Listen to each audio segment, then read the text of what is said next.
се користи за А селекцијата, но колку треба македонските клубови, фудбалски клубови да размислуваат за набавка на ваква опрема кој што ќе се следи нели тој развој на самите атлети, односно фудбалери. Добро, најпрво добар ден, поздрав до вашите гледачи.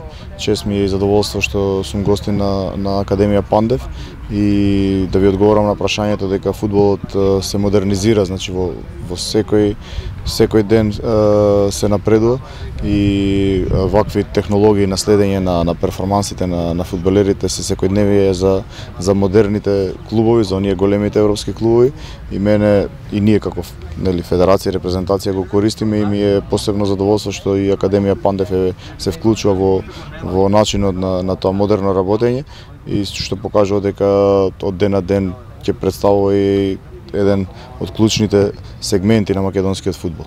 Така да мислам дека ова е голем настан и само покажува со каква сериозност луѓето кои ја водат академијата му пристапуваат, значи во начинот на водењето на академијата. Селектори ги запали ли македонската репрезентација своите мотори? Па добро, ние после оние два надпревари на кои забележавме победи, мислам дека конечно бевме наградени за се она што го прикажувавме на теренот. Знаеме дека несреќно ги изгубивме минатите надпревари, оние квалификацијските, каде што добро знаеме, нели, со Албанија во последна минута, со Израел не реализиравме пенал, со Италија 93-та минута, но се тоа беше награда на трудот за фудбалерите кои го вложија и мора да ни покаже само начинот на кој треба да продолжиме понатаму. Јас сум среќен ради фудбалерите затоа што имаат квалитет, затоа што макотрпно работевме изминатите денови, мислам дека ќе бележиме уште подобри игри и уште подобри резултати. Може ли да го продолжиме тој победоносен оти во следните дуели од квалификациите?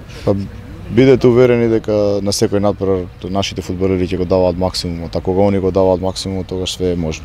Без разлика на противникот, без разлика на квалитетот со кој ни доаѓа противникот, најбитно е ние како ќе го одиграме. Јас цело време им велев на фудбалерите дека поседуваат огромен квалитет и мислам дека сите полека се уверуваат во тоа и дека Македонија конечно после подолго време ќе се врати на место каде што според квалитетот заслужува да биде.